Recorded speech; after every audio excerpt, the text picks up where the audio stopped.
Please welcome North Carolina A&T University Student Government Association President Jasmine Mini Ampong.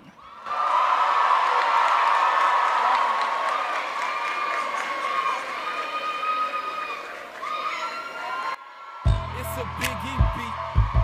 Know what I'm saying? I'm so motherfucking fly.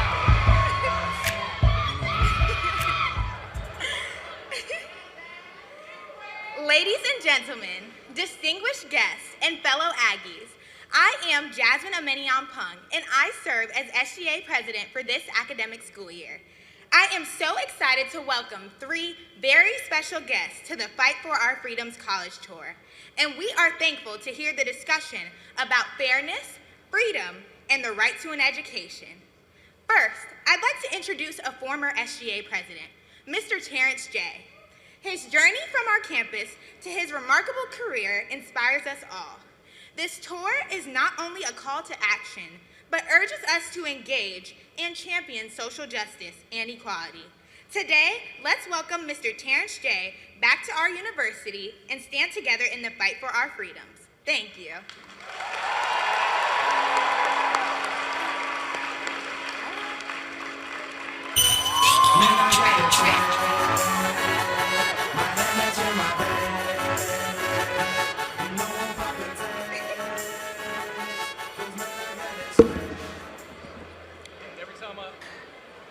Jay, every time I walk out, it just starts playing, man. How you guys doing? Are you guys ready?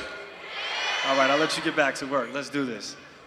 Next, I'd like to introduce you to Mr. Michael Regan, the Administrator of the Environmental Protection Agency and a proud 1998 alumni of North Carolina A&T. As a student here today, it is so exciting to see an Aggie in such an impactful position and career. In his role, he emphasizes the importance of environmental advocacy. I know Mr. Regan will inspire us to be leaders in addressing urgent environmental issues. So please, join me in welcoming Mr. Regan back to our campus with an Aggie pride. Aggie pride!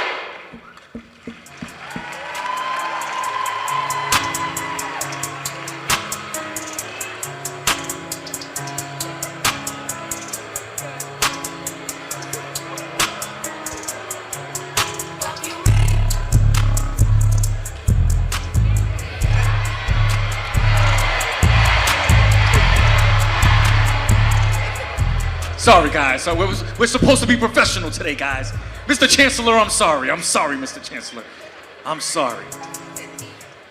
You can't stop an Aggie from dancing. That's one thing you can't do. You can't stop us from dancing. Real. Last but not least,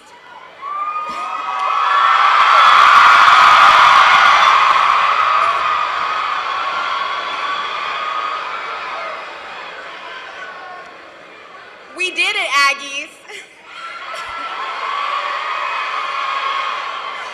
It is an honor to stand before you today to introduce Vice President Kamala Harris as she embarks on her Fight for Our Freedoms College Tour. From being an HBCU student like you and I, to becoming a young prosecutor and now holding one of the highest offices in America, it is clear that she understands the power and impact of education, especially in the higher learning space. As we welcome Vice President Harris to our illustrious Aggieland, take some time to reflect on how we can curate change, not only with our HBCU, but for all students all over. Now, join me in welcoming the Vice President of the United States.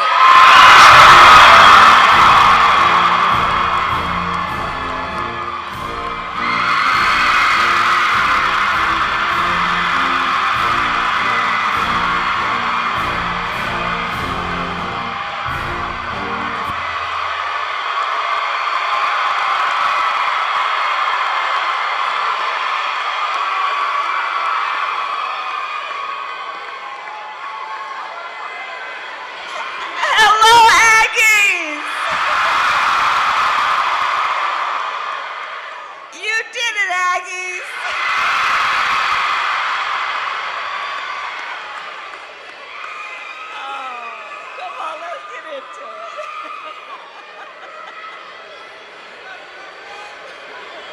Aggies, before we begin, we have to greet our guests the proper way.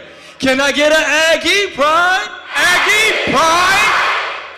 Welcome. We are so thrilled to have you, Madam Vice President, Administrator Regan. Thank you guys so much for coming. How are you feeling? Feeling good. Feeling good. All right. So you have had an extremely busy summer, Madam Vice President. You visited over 17 states, talking to young leaders across the country about issues that matter. This summer alone, you've visited climate leaders in Colorado, gun safety advocates in Virginia, and now you've launched this college tour so that we can discuss fundamental freedoms with our young people. Can you tell us why doing this it was important to you and why you've embarked on this journey? Well, as a proud HBCU graduate,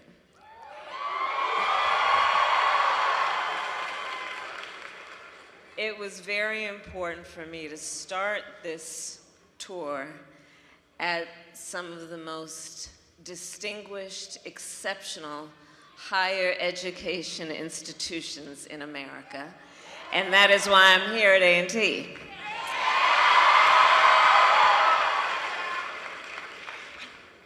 And let me also say that together with Administrator Regan, you know, we have been traveling our country, and I have to tell you, all the young leaders who are here, we are counting on you. We need you. We need your ambition, your aspirations for the future of yourself and your country.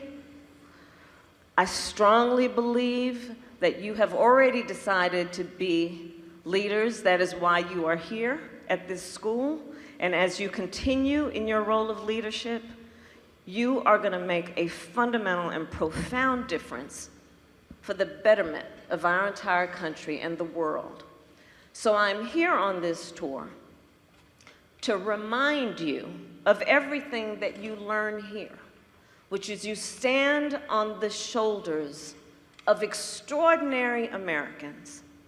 You stand in the path of that legacy.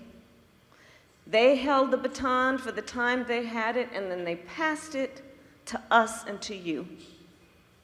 And the challenge will be what we do while we carry the baton. And I am here to remind you that what you are doing now and what you will do as the days, months, and years go by will be extraordinary and a testament to all that we take in terms of the pride of who we are as a nation. So that's why I'm here. And I'm here because I also feel so strongly that you must have the freedom to live your best life. And that means the freedom to make decisions based on having freedom to have access to the ballot when you want to vote, the freedom to make decisions about your own body, the freedom to love who you want to love, freedom from violence, freedom to have opportunity and access to opportunity. All of that I want for you. And I'm here then to emphasize that you are going to be a part of making all of that real. That's why I'm here. That's why I'm here. A&T, she's bringing that heat. So, Madam Vice President, in the height of the pandemic in 2020, we saw record voter turnout. In 2022, we saw near record voter turnout for young people. And here today, we have the very students who voted in those elections. And we have students here who will vote for the first time in the 2024 elections. So, you and the President have done so much. What did the voters get from voting in the last election, and what will they get when they vote in 2024? So let's start with this. Can I see a show of hands who was able to and did vote in 2020? Wow. All right, well, let me just tell you something. You elected Joe Biden, President of the United States, and me, Vice President of the United States. You did that. You did that. You did that. You elected the first HBCU graduate Vice President of the United States. You did that. And so when we talk about voting, there are many ways that each of you will make a difference.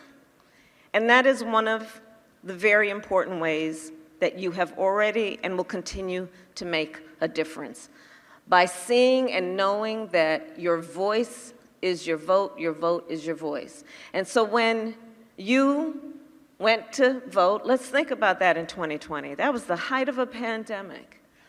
For so many of you, the freshmen and sophomores in particular, you were probably in high school trying to figure out how you're going to even get your applications into college, how you're going to get your finals done, how you're going to graduate, if you're going to have a graduation.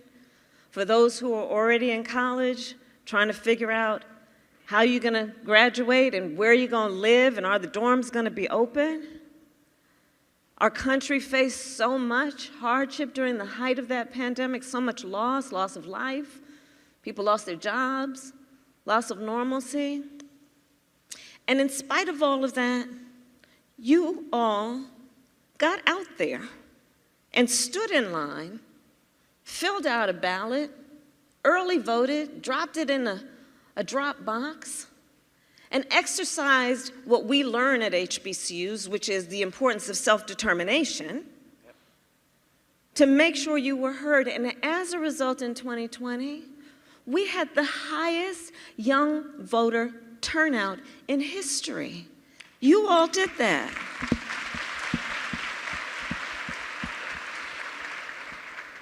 And Michael, what I like to think about is that folks put in their order. And so they said, for example, our HBCUs are centers of academic excellence, but for too long have been underfunded. And so pay attention to that. And because you voted, we, Joe Biden and me and our administration, have put over $7 billion into our HBCUs.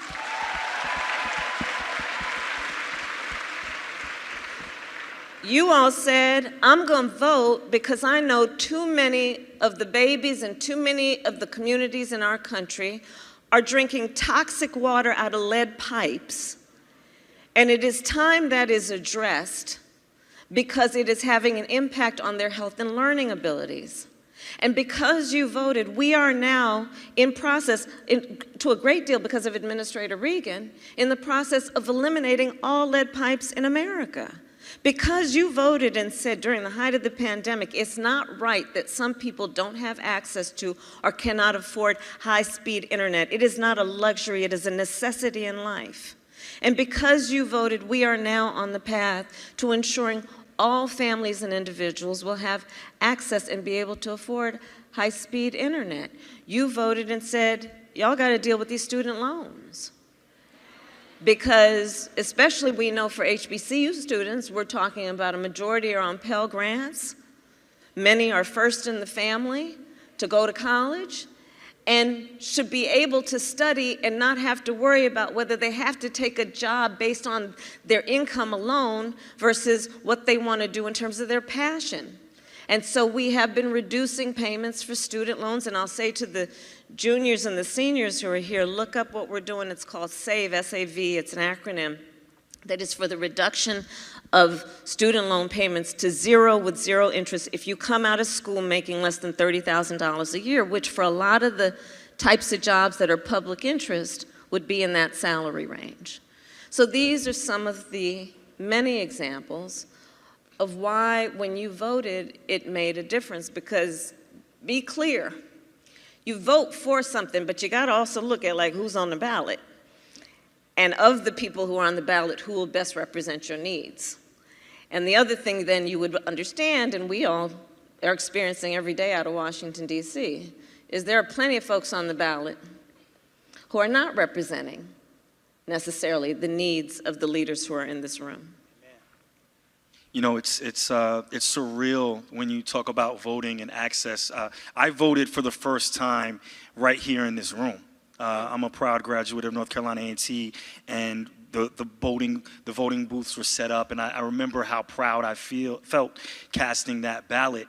Now there are so many laws that are attacking our right to vote. Like you said, young people came out in record numbers in 2020, and now there are so many different bills that are being presented to try to stop that from happening. Can you talk to us a little bit about what we can do to combat those attacks on our right to vote? Terrence, you can be more correct. You know, listen, I traveling this country, I'm fully aware. I do believe there is a national agenda which is about a full-on attack against hard-won, hard-fought freedoms. So on the freedom to vote, you see laws. First of all, let's also understand back to 2020, one of the highest rates of young people voting. Well, that scared a lot of people.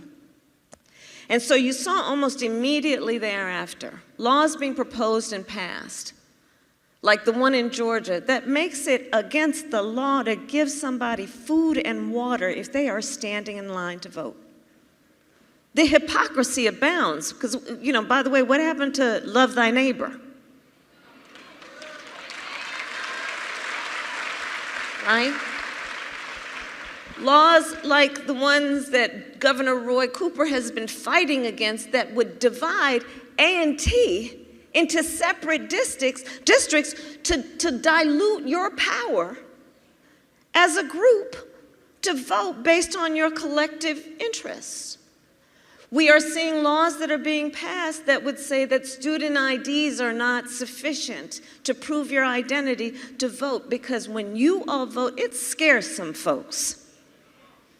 But when you vote, you have the ability to determine the future of our country in a way that might challenge a lot of people's notions about what is possible and who can possibly do it.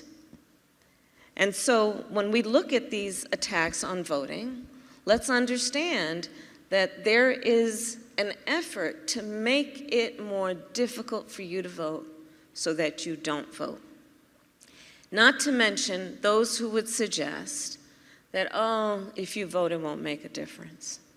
Or those who would suggest, your vote's not going to count, and, you know, they don't want you to vote anyway. And I think it's really it's powerful when we understand when people are trying to suppress our vote and make us feel small, and to make anybody feel like they don't matter and don't count. And don't fall for it. Don't fall for it. Because when you all vote in your numbers, so much is going to change about our world. Well, Madam Vice President, you know, you're no stranger to justice. And I believe that this administration has such a strong position on environmental justice because of what you bring to the table. I believe as district attorney in San Francisco, you established one of the first environmental justice units of any prosecutor in the country. Yeah. In addition to environmental justice, I think with your leadership, we are making historic investments in climate change to reduce the climate anxiety that so many of our young people are facing. Yeah. When you think about environmental justice, when you think about climate change and the climate crisis, what goes through your mind? What are you thinking when people talk and approach you and say, what is this administration doing to address the climate crisis? Well, first, let me again acknowledge your leadership as the administrator of the EPA, because you've been extraordinary, Michael Regan. You've been extraordinary. And bold. Because, you know, when you get to Washington, D.C., you find that people are really happy with status quo. They're happy with the way things are and have always been. And it takes a lot of willpower and determination and courage to change things, and that's what you've been doing. On the issue of environmental justice, you know, here's the deal. If you look at, for example, the map of our country in terms of where are the regions that have some of the poorest air quality, you would not be surprised to know it is low-income communities and communities of color. In the South, we have a whole span, a strand that we call Cancer Alley. because we have so many southern states, in particular on the Gulf and on the coast, that have been the subject of dumping and pollution, and the children growing up in these communities, breathing toxic air, drinking toxic water. And I believe that, first of all, we must agree that it should be a right of every child and every person to be able to drink clean water and breathe clean air. Yes. But sadly, in far too many communities in our country, and in particular communities of color and poor communities, that is not a right that people can take for granted. So the work we have been doing has been about addressing right now the extreme climate changes that we are seeing, and paying attention to equity, paying attention to the fact that when we address it around adaptation and resilience to the hurricanes and the floods, that we recognize these extreme climate occurrences, they affect everybody, but they don't impact everyone equally. And I'm just going to diverge from this point to make another point. You know, in some states in our country, there are some extremist so-called leaders who are attacking DEI, diversity, equity, and inclusion, who are trying to sell something to suggest that to talk about diversity and equity and inclusion is a bad thing. To suggest that we should not have a commitment to diversity, which is to understand that when we have people of every background in a position of leadership, the decisions that will come out of that group will be better than if the group does not reflect the diversity of who we are as a nation. People who would suggest on the E, equity, that we should not pay attention to the fact that although we all strive for equality, not everybody starts out on the same base. So when you talk about equality, that suggests sometimes, okay, everyone gets the same amount. But everyone doesn't start out on the same place. So that means if everyone just gets the same amount, they're going to end up with those disparities that they started with. Inclusion. That we should be purposeful about paying attention to who's not in the room, and then figuring out a path and a way that they can enter. And we are seeing extremist so-called leaders who are trying to say it's a bad thing, it's a bad word to talk about DEI, diversity, and equity and inclusion. And I'm telling you, the young leaders here, this thing is an intentional thing to suggest that we should not pay attention to race, should not pay attention to gender, should not pay attention to where people start out, and then make allowances for how they can compete equally. When we talk about environmental justice, it's an extension of this point. Let's understand this extreme climate affects everybody, but not everybody equally. So we need to put extra resources into poor communities, into communities that historically experienced the worst effects of hurricanes and floods and the climate crisis. And so that's what environmental justice is. It's about, for folks who come from an urban community, knowing what we talk about in terms of, in so many of our cities where there's low-income housing, there are no trees and a lot of concrete. And so as the temperatures start to go up around the globe, that concrete will generate and reflect heat in a way that that community will actually suffer more consequences from this heating planet than communities that have trees. That's what we talk about when we talk about environmental justice. And it is rooted in the importance of equity and fairness. Well, thank you for that. And I think it's important for the folks out here to know that she speaks dispassionately at a cabinet meeting to the president and to world leaders all across the world. It matters. Leadership matters. So thank you for that perspective and representing that perspective.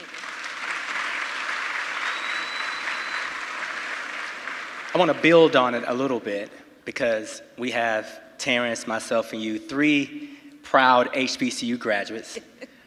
sitting on the stage on the campus of North Carolina Agricultural and Technical State University, the largest black HBCU in the country. Yeah. And when we think about the shoulders that we stand on, yeah, and all of the people it took to get us here, there are some forces across the country that are trying to remove that history from our schools. And we all saw you down in Jacksonville, Florida. We were cheering you on. When you see those attacks that even go further beyond DEI, environmental justice, and begin to get into our history books to erase the very essence of who we are, what do we do with that? We elect them out of office. Let's start with that. So let's just start with something everybody here knows. Black history is American history. Period.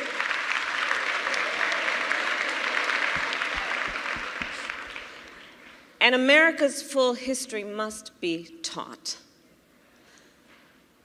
And what, again, let me just back up to say about your generation.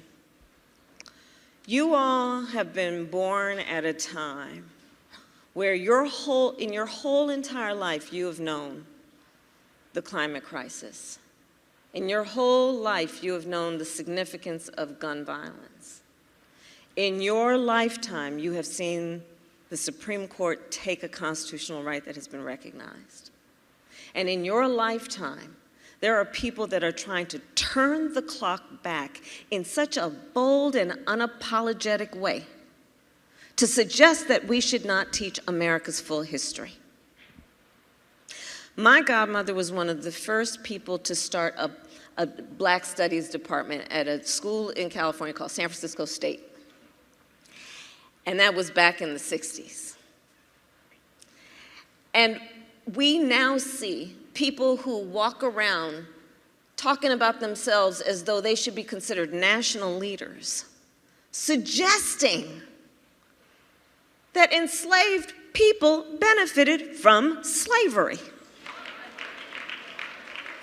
And what I said when I went down there is, do not try to gaslight us. Preach.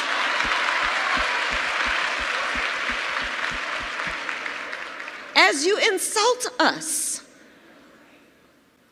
But this is happening where, again, elected extremist so-called leaders are pushing this agenda. We cannot sit passively by while this happens. You know, there's this story about 2 frogs and 2 pots of water. Okay, so here's how it goes. 2 pots of water, 2 frogs. In the first pot, you drop the frog in the pot of water and you slowly turn up the heat. And that frog will just kind of hang out and, oh, it's getting a little warm in here. And then the water starts to boil and that frog perishes. In the second pot of water, you start the water boiling and then you drop the frog in it. That frog jumps out. Let's not be that first frog. Let's not be that first frog. And so the other point that I would make is then they talk about, well, let's debate the point about whether enslaved people benefited from slavery. Are you kidding me? That is not a debatable point, and we're not falling for the okey doke. We're not falling for it because there is an attempt, and we have to see what's at play. They're attempting to distract us from what they are not doing, and from a lack of true leadership that would also be about trying to unify our country instead of divide our country. On the point of leadership, you know, HBCUs and all of the extraordinary men and women who came here over the years have taught us something about the attributes of real leaders. The attributes of true leaders are not measured based on who they beat down, but who they lift up. The attribute of a real leader is someone who has some curiosity, concern, and care for the suffering of other people, as opposed to overlooking or belittling people who have suffered. And so when we talk about these attempts to erase our history, let's be alert, conscious, and active about making sure that folks don't get away with what they're trying to do, which, by the way, is the antithesis of what we teach at HBCUs, which is the importance of learning our history, so that those moments where crimes were committed against people and a people, where those atrocities occurred, to make sure they don't happen again.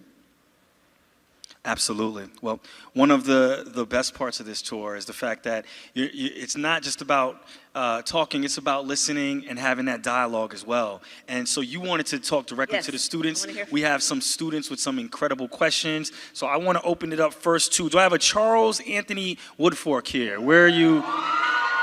Where's Charles sitting? Charles, what's happening? You know how to do it in Aggie land. I want to know what year you are, and I want to know what school you're in. Let's get that mic working. There we go. Greetings. My name is Charles Anthony Woodfork. I am a third-year food nutritional science student on the pre-med track from San Francisco, California. All right. Right, love to see it. All right. What is your question for the Vice President? So my question for the Vice President is, I saw that the Biden-Harris administration worked to pass historic gun safety legislation, and so I really just want to know, what else can we do to reduce the epidemic of gun violence in our communities? Thank you. Thank you. Thank you, and thank you for your leadership. Let me start with this. I'm going to ask again for a show of hands, and my question is this. How many of you, starting in elementary school or sometime K through 12, had to have a drill or a training at school about how to save yourself from an active shooter? And I'd like the older adults to see, go put your hands back up. I'd like the older adults to see this. All right. I don't think a lot of people understand We were just what you worried just about showed us. I don't think a lot of people understand what you just showed us and what your life experience has been. I've talked with young people who have talked about, especially elementary, middle, high school students. The first day of school, we grew up where the first day of school you learn your teacher's name and where the bathroom is and where your cubby is. That's right. Well, for these young leaders, their first day of school includes how to hide from an active shooter. I've talked with young people in K through 12 schools who have told me about how, on this subject we'll talk about it, and they'll say, I don't like going to fifth period. And I'll say, why, sweetheart? Well, because in fifth period, there's no closet to hide in. You all have gone through so much on this issue. And the idea that you would have to sit in a classroom or go to church or just be somewhere and have to worry about a shooting. And by the way, I'm not only talking about mass shooting, I'm talking about everyday gun violence in America. Gun violence is now the #1 cause of death of children in America. Not cancer, not anything else. Gun violence. 1 in 5 Americans has a family member who has died because of gun violence. The trauma that this results in, the fact that our young people have to live in fear. In North Carolina, we have had recent examples of this. And so when I think about this issue, it's very real. You've got folks in Congress, which is where the solution would be, who are pushing this false choice, which suggests you're either in favor of the Second Amendment or you want to take everyone's guns away. Look, I'm in favor of the Second Amendment, but there is no reason that there are assault weapons on the streets of a civil society. We need an assault weapons ban.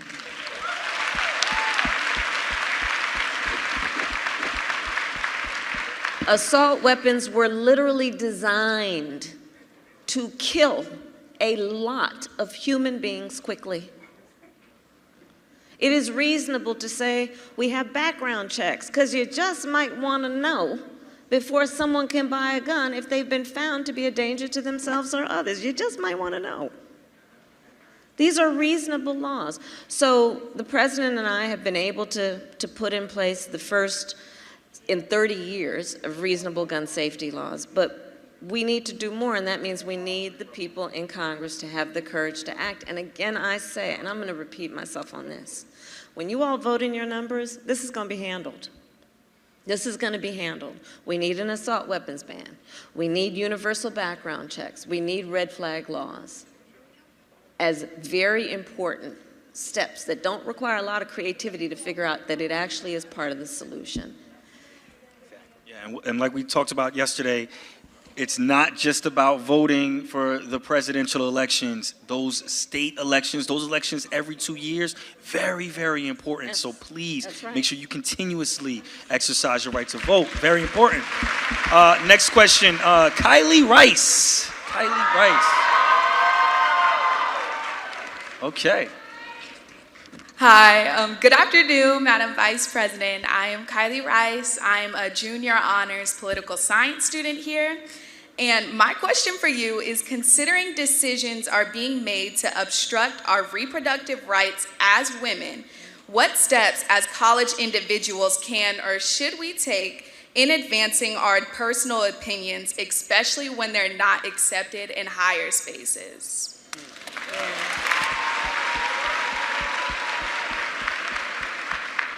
That's right. Well, so wrong.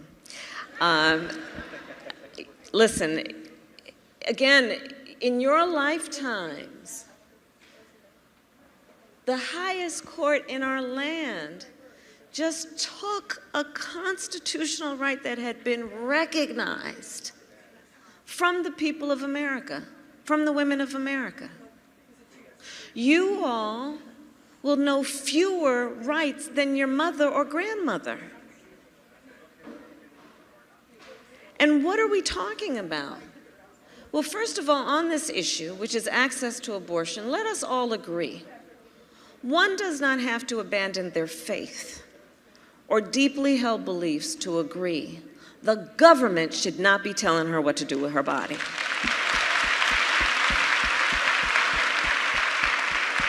If she chooses, she can talk to her priest, her pastor, her rabbi, but the government should not be claiming and posturing that they're in a better position to tell you what's in your best interest than you are to know what's in your best interest. And right after the decision came down, it's called the Dobbs decision, just over a year ago, states around our country started proposing and passing laws that literally provide for jail time for medical health professionals, for physicians, jail time. We're talking about laws that are being passed, and everyone's grown here, so I'm going to talk about some of the detail of it because this detail matters. Passing and proposing laws that say there'd be no exception even for rape or incest. Now, I know this is a difficult conversation to have, but we got to keep it real, so let's have it. Part of my background on this issue is when I was in high school, one of my best friends, I learned that she was being molested by her stepfather. And I said to her, you got to come live with us. I called my mother said, yes, she has to come live with us, and she did. And in fact, that was one of the reasons I decided to be a prosecutor, and I specialized when I was in crimes against women and children. So on this issue of no exception for rape or incest, because the details matter, basically these extremist so-called leaders are saying that after an individual has survived a violation to their body, an act of violence, they're saying to that survivor, and you don't have a right to make a decision about what happens to your body next. That's immoral. And that's what's happening around our country. This is not just an intellectual academic discussion. There are women around our country who are silently suffering, not to mention, I'm sure, so many of you, I know my goddaughter, who was talking with me about how, of her generation of high school students, they're looking at where to apply to college based on what the laws of those states are now. Boys and girls, of every gender, everybody. So on this issue, again, your vote is going to matter, because here's the thing. What the court took away, Congress can put back in place. Congress can pass a law that puts back in place the protections of a case called Roe v. Wade, which gives you the right to make decisions for yourself.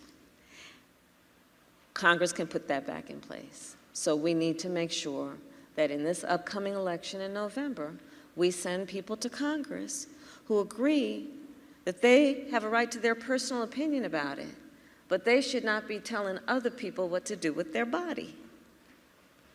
The vote is going to matter. Thank you so much, Kylie, for your question, and thank you for sharing those personal anecdotes. I think we have time for one final question. Do we have Brandon? Brandon Day. There he is. What's up, Brandon? Brandon, if you wouldn't mind, please tell us your name, what school you're in, what year you are, and your zodiac sign. I'm just playing. I don't need.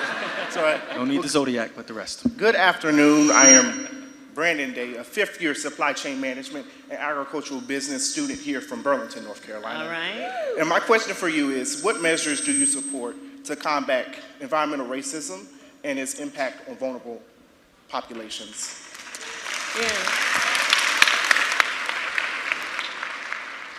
There's so much there. I mean, we talked about it in terms of equity and inclusion and diversity, right? We need to, first of all, agree and acknowledge that there are systems that have been long in place that need to be reformed. So, for example, our criminal justice system.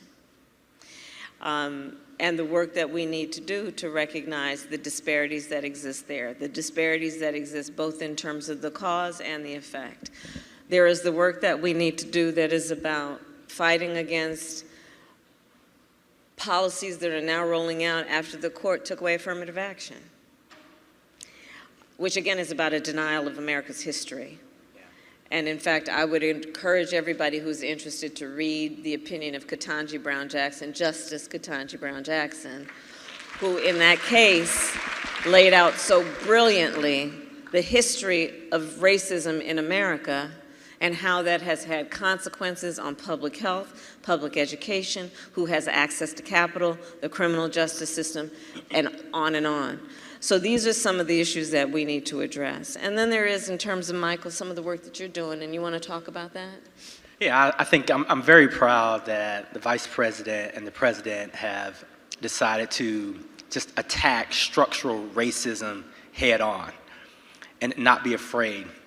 And it's no coincidence that when we look at our Black and brown and tribal communities, they're the ones that are on the front lines of pollution. And so we are looking at how we can use all of our powers to begin to roll that back, to make sure that our communities have a seat at the table. But for the first time, this administration has said, EPA Administrator, if we see violations of environmental justice or Title VI, you should withhold federal funding and punish those states and bring those states into line. So for the first time, we're looking at using tools that really speak to some of our states, especially our southern states. They really value their transportation dollars. They really value those federal dollars. But if we find them in violation, this Vice President and this President has said, let's make sure that you hold the line. And so we're letting our money talk. We're putting in great policies. And through the President and Vice President's leadership, under historic legislation, for the first time in history, we now have $3 billion, billion with a B, dedicated to environmental justice and equity. Yes. So we're hitting them on every level. Putting your money where your mouth is. What an incredible discussion. I mean, we've taken time to talk about climate change. We've taken time to talk about gun safety laws. We've taken time to talk about women's health and reproductive rights. There's so much going on in the world right now. Madam Vice President, before we leave, I want to know, how do you stay optimistic in times like the ones that we're facing right now? Well, I mean, it starts with just looking at all these Aggies. And I mean that. I mean that. I truly mean that. When I look at the number, the excellence, the beauty, the brilliance of everyone who is here, I know the future of our country is bright.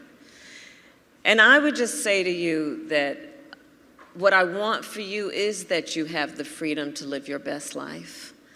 And you are going to play an active role in making that happen.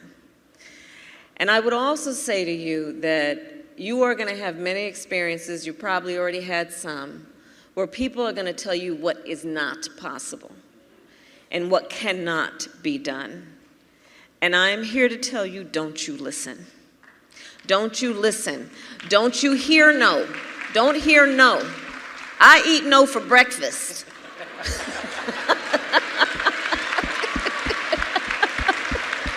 Serious. And I'd also share with you this, having been where you are a long time ago and traveled a lot in the world and life since then, I would ask you to understand and know as much as you can right now how special this moment is in your life. When I was in an auditorium like this at Howard University, my freshman year, I didn't realize that day I met people for whom I would be godmother to their children. I sat next to people whose weddings I would be in. I was with people who, I kid you not, I've seen around the world. I mean, one time I was in Paris, and I was at the subway, and I'm on one side waiting for the train, and the other side, the train's supposed to go the other way, and I looked across, and there was another Howard graduate. You have no idea yet, I hope you have some sense of it, how special this moment in your life is. And one of the things it is doing for you, and I'd ask you to look around, is it will remind you as you go in the world, you are not alone. You come from people.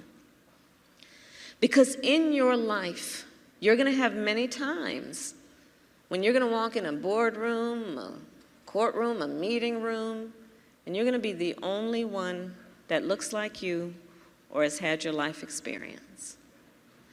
And what I want for you is you never walk in those rooms feeling alone.